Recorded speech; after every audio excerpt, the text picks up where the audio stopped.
On this episode of the Rock Down South podcast, we chat with country artist Murphy Elmore. We have a really fun time talking, and he plays a couple of acoustic tunes for us. We hope you all enjoy. Let's go.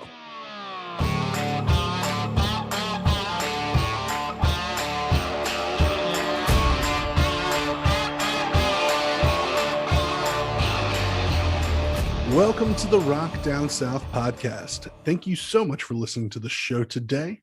I'm Mark, and my friends and I created this podcast to focus exclusively on music interviews we do. We hope you guys enjoyed this interview we did with country artist Murphy Elmore. And this one was pretty fun for me.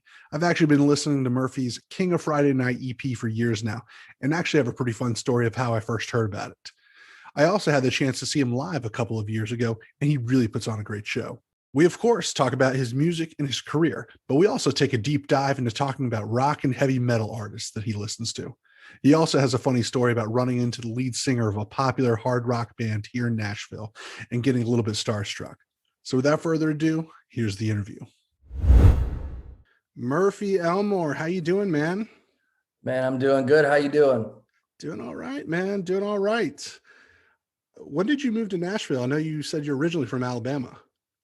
I am. I moved to Nashville, I believe, October 28th of 2014, I believe was my moving day. Had you been going up there like every week or weekend for a while before you kind of made that jump? Actually, I hadn't. I'd been here a couple of times.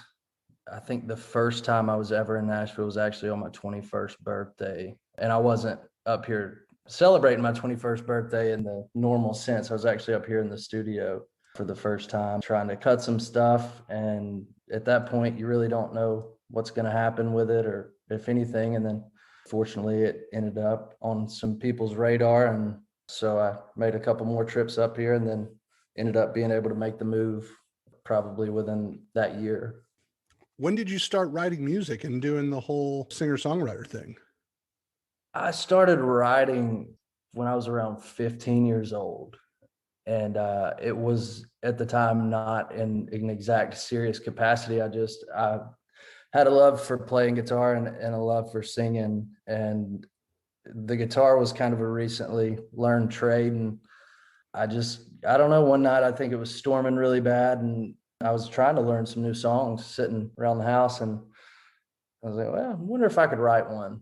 So I sat down and a few hours later, I'd cranked out a song, which, I was obviously excited about, but I didn't know if it was actually any good or not. But I knew my parents would tell me they loved it if they knew I wrote it. So the next day I remember playing it for them, but not telling them it was anything to do with me, just to try to get an honest reaction. And I remember they liked it and that they actually asked whose it was. And I was like, well, that's me. And then they didn't believe me. And I was like, no, seriously, look, it's on the computer. I typed out the words and all that stuff. So, I believe I was 15 years old. That's cool. So you were probably like, hey, I think I'm onto something here. No, to be honest, I wish I could say that. To be honest with you, I just enjoyed doing it. I just had a love for it. And immediately when I started trying to write songs and writing songs or whatever, I immediately kind of just had fallen in love with it. So at that age, and especially around that time, I never really had imagined being able to make a living doing that one day.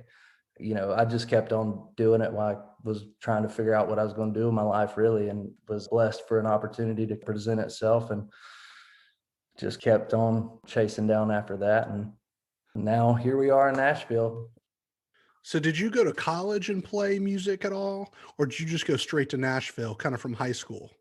No, I did. I actually went to college and I had no clue what I wanted to do, but I was just like, well, I got to get a lot of these classes out of the way anyway. So I was in college hoping to figure out what I was going to do with the rest of my life when an opportunity presented itself to record a couple of the songs I'd written. And that opportunity was actually my parents. They had called me one day. I shouldn't say out of the blue in the aspect of I don't hear from my parents much. It wasn't like that, but they called me out of the blue one day. Like, hey, we want you to record those songs. And, I think my response was, why?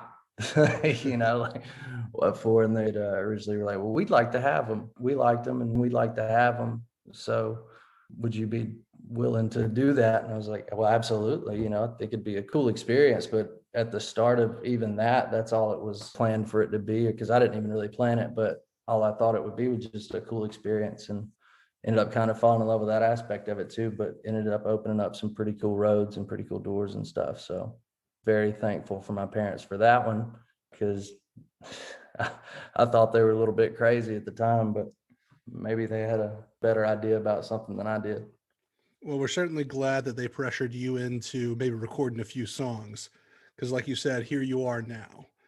Yeah, well, they would have had to for sure, because I was intensely shy back then. So, and I still have my moments to this day, but stage fright was definitely real back then.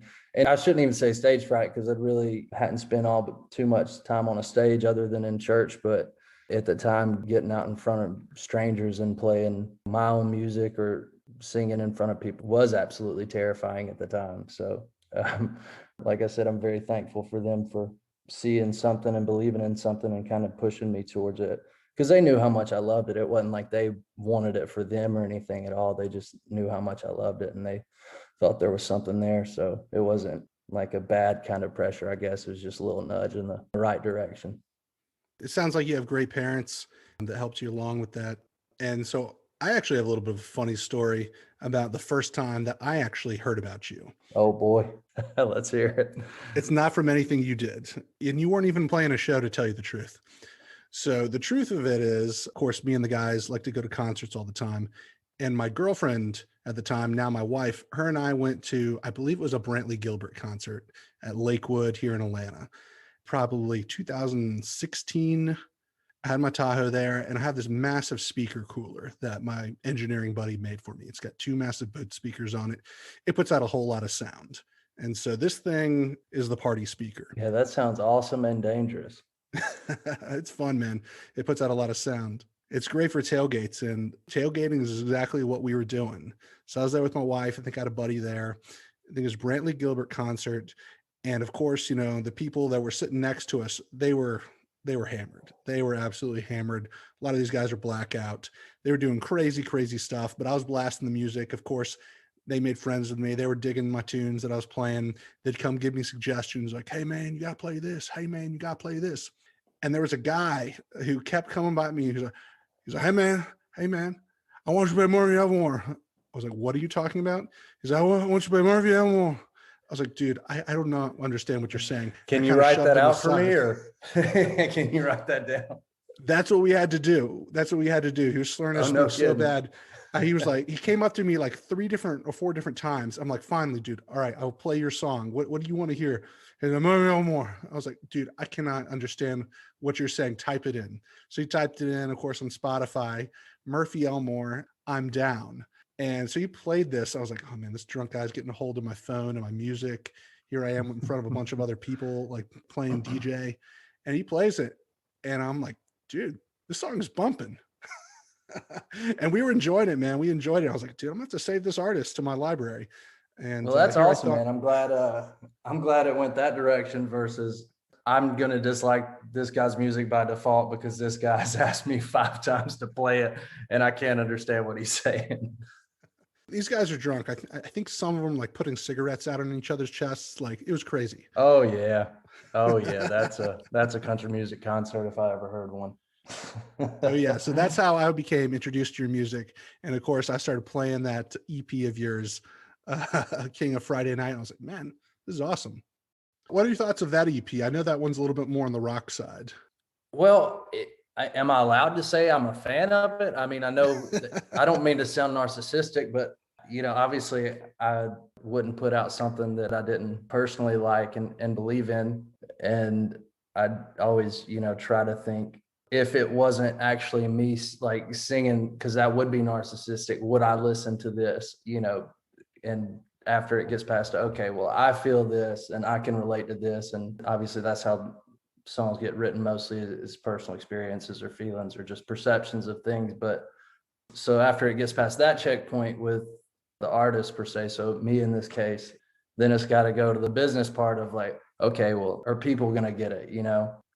For my first EP ever, I'm very proud of what we came out with. And I got to put a lot of songs that I feel like represented me and kind of my roots and influences. And also just, I know there's a few on there that I got to be pretty vulnerable on, which is tricky, but I do kind of enjoy the more brutal, honest songs a lot of times, as much as just the rockers and the anthems and all that stuff. It's kind of nice sometimes just to listen to what sounds like somebody's pouring out their heart. And so there's obviously some songs on there that I think, well, that I know at least I did that because that's exactly what it was. It wasn't like, oh, I'm going to write this song for this EP. It was just kind of like some of that. So, but I feel like we captured a good bit of stuff on it, with as far as we had some anthems on there that are still to this day really fun to do live. And I don't see those ever not being fun to do live, and got to cover a lot of ground on that one for, I think, what was it, 5 or 6 songs on there, something like that. So with the room we had to work with, I feel like we did okay, hopefully. Dude, it's a good EP, man. I still jam that EP every once in a while. There's some fun songs in there. Oh, thanks, man. That's definitely, what we aim for. So hearing that obviously is always nice, because believe it or not, I know it just seems like, music sometimes, but obviously the more you care, the more you're going to put into something. So I try to put everything into every project. So it's always nice to be appreciated. Absolutely. So let's talk a little bit about how your sound might have changed, if any at all, over the years to some of those later singles and releases that you've put out. Because I could definitely tell there was a little bit more of a rock influence back then, and then you had a little bit more melodic stuff after that. Tell me about kind of that musical progression and some of the thoughts behind all that. A lot of it is just timing, really. But having said that, the rockers aren't done. I'll just give you that hint. We hadn't hung up the hats on those because obviously that is a very big part of what influences me as an artist. And I hope we never stray from that, because that's probably the biggest aspect of what I grew up on, that and obviously classic country. But also, it's just kind of been really cool to see the genre unfold in a way that is open to a lot of different like avenues versus, okay, this is what everything should sound like. It's gotten a lot more diverse, especially over the past 10 years. And I have a very diverse musical taste as a listener. So sometimes I do kind of enjoy trying to push the limits and see not that's anything outside of me, because obviously then at that point it's, I don't know, I feel like it wouldn't be authentic, and I feel like people can see through that pretty well. But I guess it comes down to, I just listen to a lot of music and a lot of different kinds of music that influence me, but also just different seasons of life. That EP was released, I was fairly new in Nashville, and I mean, you can imagine a 21, 22-year-old guy moving to the country music capital of the world, and that being his job. So I was a lot more energetically motivated to go out and get wild a lot more. And I've calmed down a little bit more over the past couple of years, but that rockin' side is still in there, and it's definitely not done. I did like a lot of those other singles that you put out, and I definitely could see how timing is a thing. I think it was probably good that you switched it up a little bit, because that EP was really good, but I guess you don't want to be known as just the rock guy, especially when you have all these different influences and can put out other types of songs. Right, for sure. And also as a songwriter, especially, I get to write with so many people that I'm big fans of writing with. And it's a really cool thing that everybody kind of has their own styles and all that. So you kind of get to mix and match and kind of make it your own. And you get a little bit of kind of where they came from in there too. And I think the longer I'm doing it, the more open I've become to getting out of my own way, as far as, oh no, this is my sound, in the aspect of it being so directly placed on a path. Obviously my sound is my sound, but at the same time, I feel like it doesn't have to just be a 1-lane road, like let's open up some lanes down the highway and get it moving. I guess that's kind of the way I look at it. But there's so much out there right now on country radio that is so much different. And I think that's so cool. Well, let's talk about the latest release that you put out, Everywhere Is You. How long ago did you put that one out? Man, actually, that one's pretty fresh. Was that 2, 3 months ago?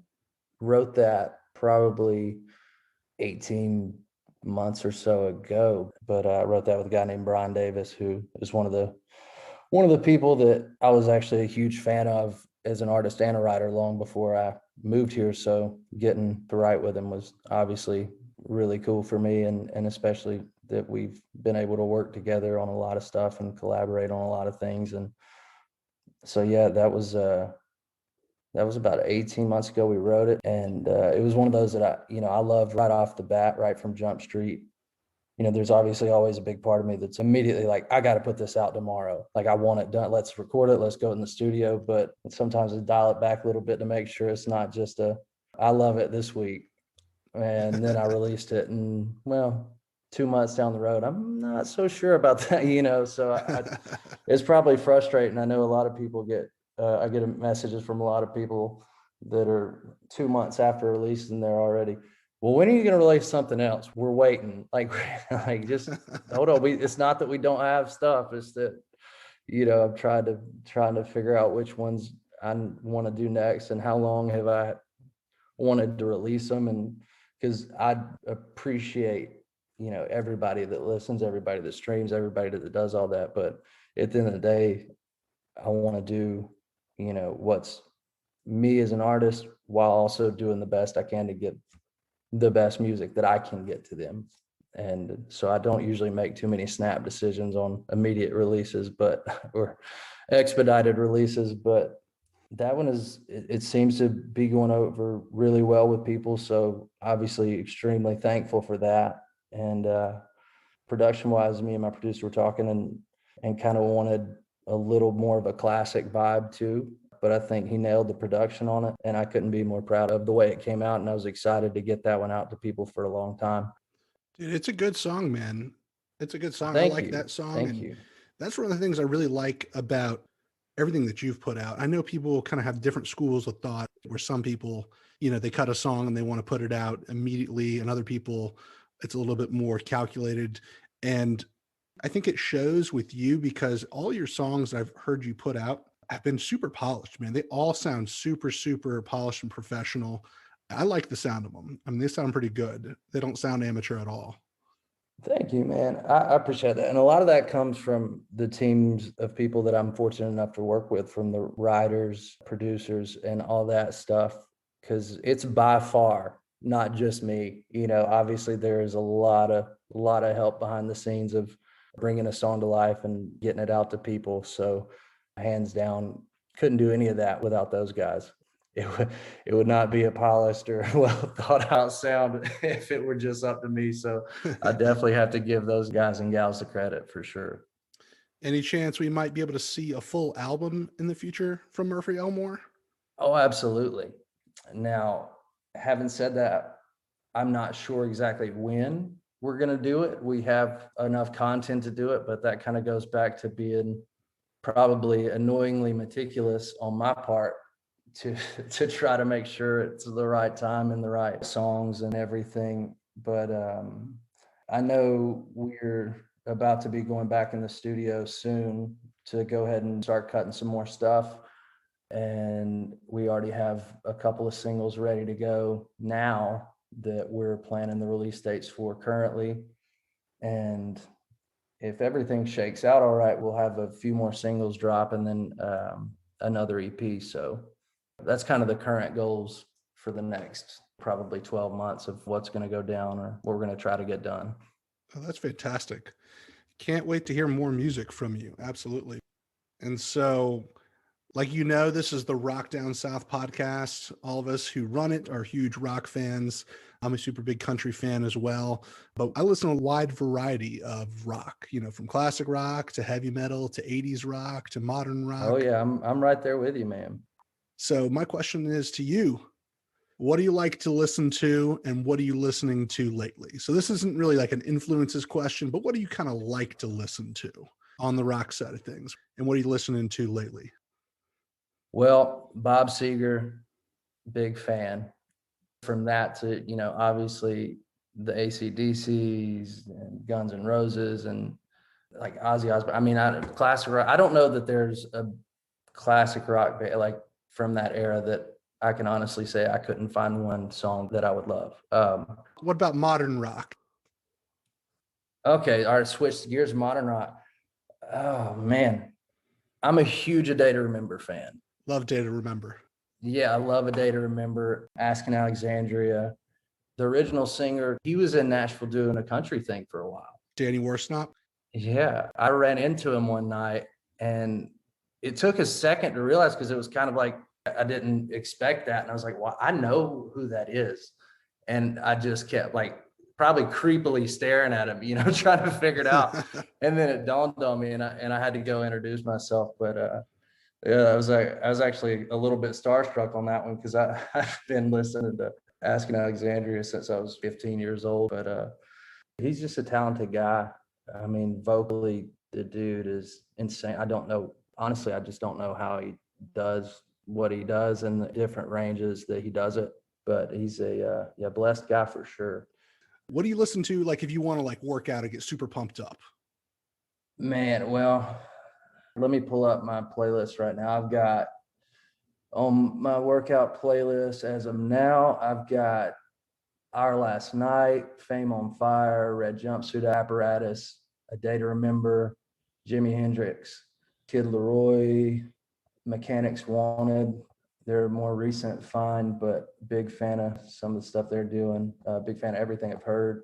Fame on Fire, Kanye West on here, Future, Kendrick Lamar, Run DMC, Avenged Sevenfold, All That Remains, The Used, Machine Gun Kelly, Eminem, right beside each other because I know that's where they would want to be.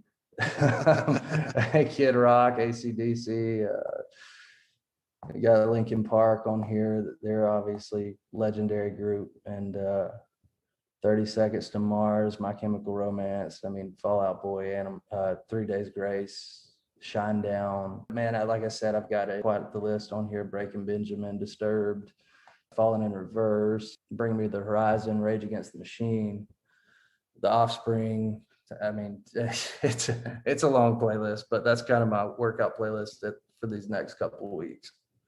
That's a great playlist, man. You got some wide variety of stuff, some old stuff, Jimi Hendrix, some classic.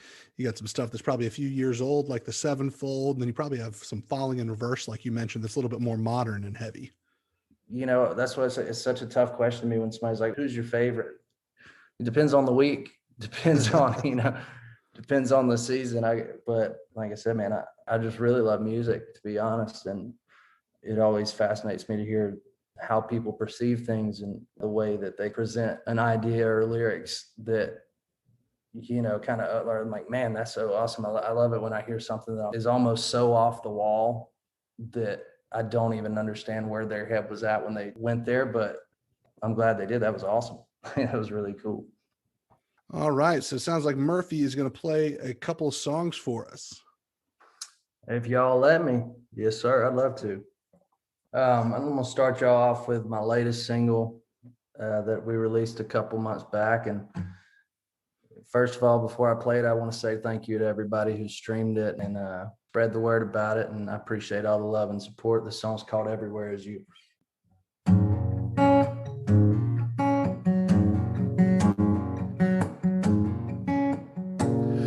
We both knew this small town wouldn't hold you. I'm just glad I got to while I did. And those taillights leaving hurt like a goodbye too. But you being gone don't change everywhere you've been.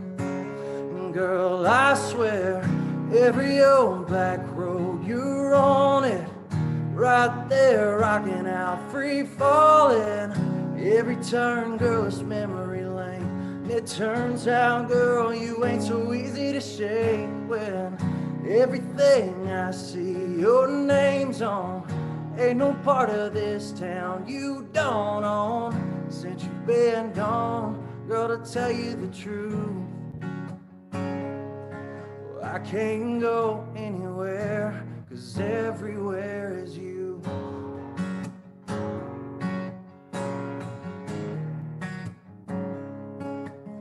Baby, all them burned-in memories start to haunt me.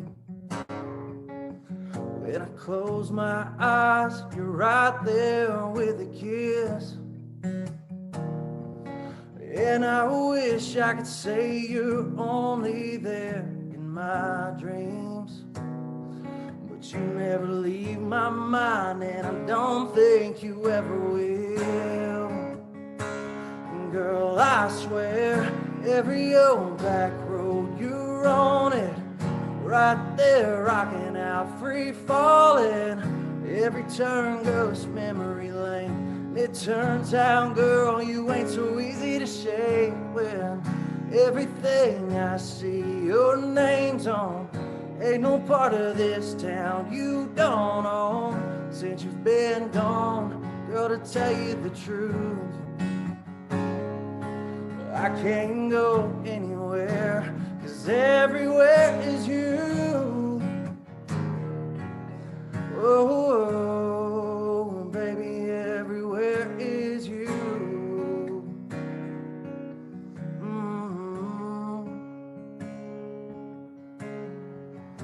Every old back road, you're on it, right there rocking out, free falling. Every turn, girl, it's memory lane. And it turns out, girl, you ain't so easy to shake. When everything I see your name's on, ain't no part of this town you don't own. Since you've been gone, girl, to tell you the truth, I can't go anywhere, 'cause everywhere is you.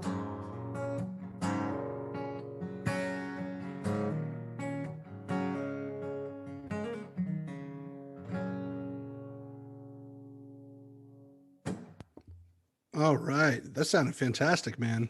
Thank you, man. I appreciate that. Like I said, that was my last single called Everywhere Is You. And once again, I want to thank everybody that's tuned in and checked it out. And let's keep it moving, y'all. Everything y'all are doing is appreciated. And I appreciate y'all having me on the Rock Down South podcast, man. I really appreciate y'all taking the time. And I'd like to play another one for you if it's all right. Play another original. Let's do it. I believe we dropped this song in 2017, but man, talking about being thankful, I can't even put into words how thankful I am for the response on this song and what it's been able to do, just strictly because amazing fans that love country music. But this song is called Whoever Broke Your Heart.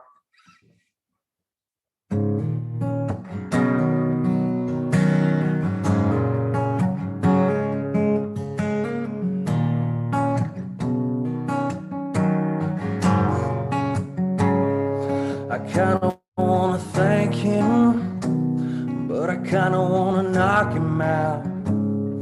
I kinda wanna push him up against the wall, kinda wanna buy him around. I kinda wanna make him pay for whatever he put you through. Oh, but then again, if it wasn't for him, I guess I never would have got to you. Whoever broke your heart, he must have been crazy. Whoever didn't see the girl I see right now wasn't looking at you, baby. If he didn't do what he did, then you never would have ended up here in my arms. If I know one thing is true, well, I ain't never gonna be like who ever broke your heart.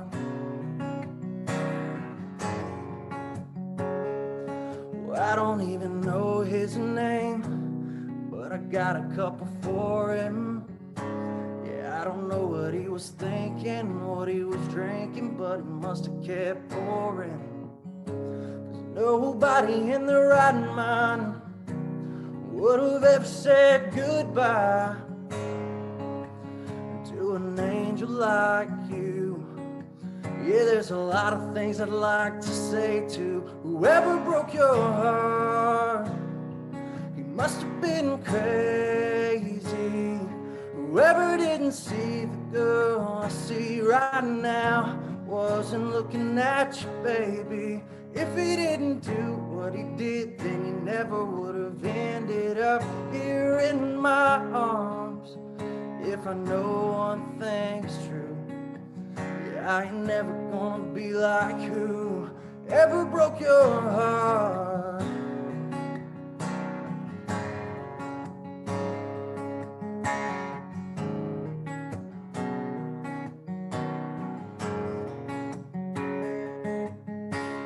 Whoever went and did you wrong, whoever left you all alone, well, I'm sure glad that he's gone. I just wanna help you move on. Whoever broke your heart, he must have been crazy. Whoever didn't see the girl I see right now wasn't looking at you, baby. If he didn't do what he did, then he never would have ended up here in my arms. If I know one thing is true, oh, I ain't never gonna be like who ever broke your heart.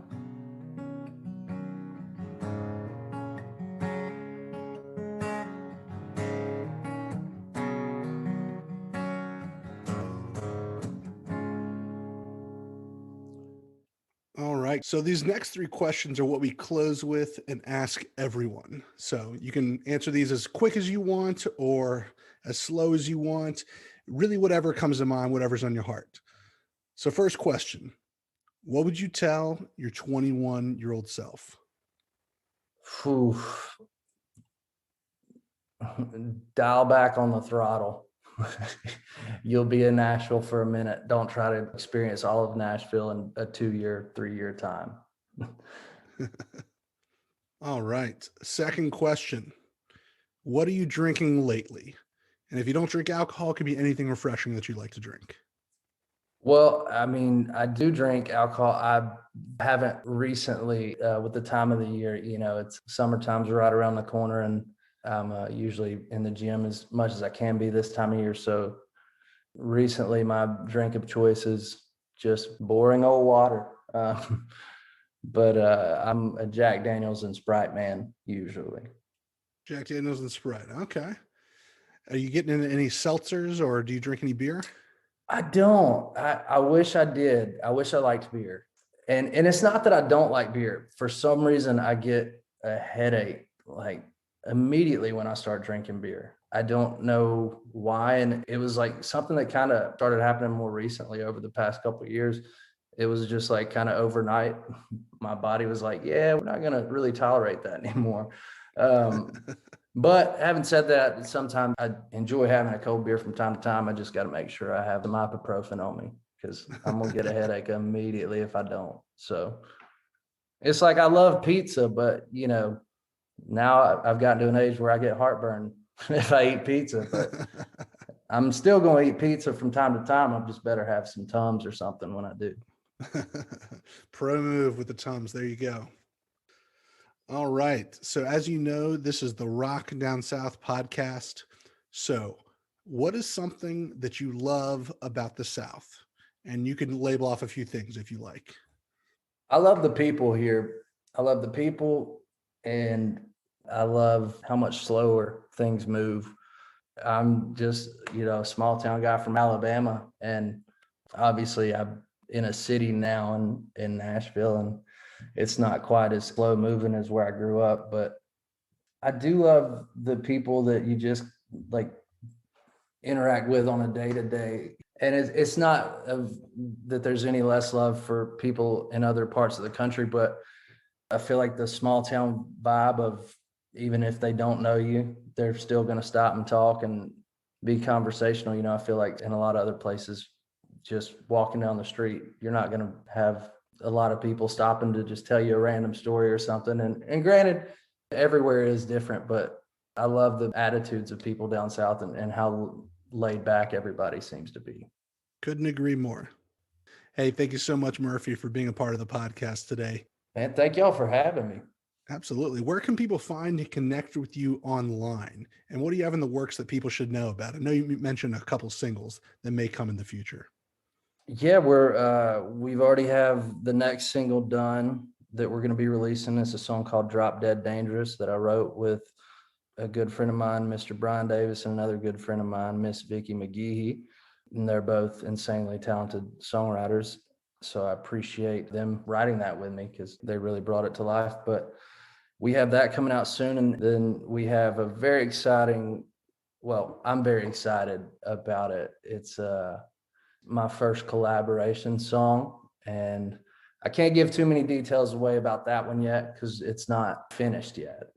So I don't want to jinx anything. We're in the process of cutting right now on it and working in the studio, but I'm very excited about that as well. So, but like I said, I'm gonna have to be a little more discreet about those details for now. Sounds good. And where can people follow you online?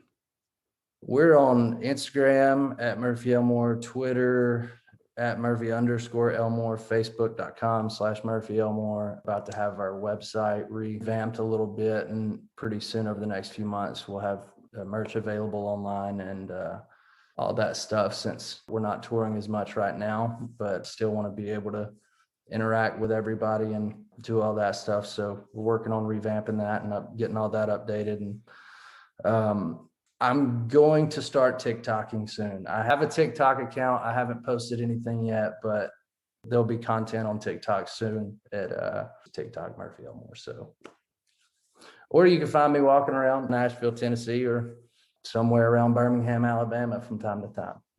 So. Thank you so much for listening to the show today. We hope you guys enjoyed this episode. We had a really fun time chatting with Murphy. He is such a talented artist with some really great songs. Super excited to see what he puts out next, and of course, catch him in concert soon. Make sure to follow Murphy on all of his social media pages and give his latest songs a few streams. Check out all our content at rockdownsouth.com and follow us on Instagram, Facebook, and Twitter for the latest updates. And as always, the views and opinions expressed by our guests on the podcast are theirs and don't necessarily reflect our own. I'm Mark, and you've been listening to the Rock Down South podcast. See y'all next time.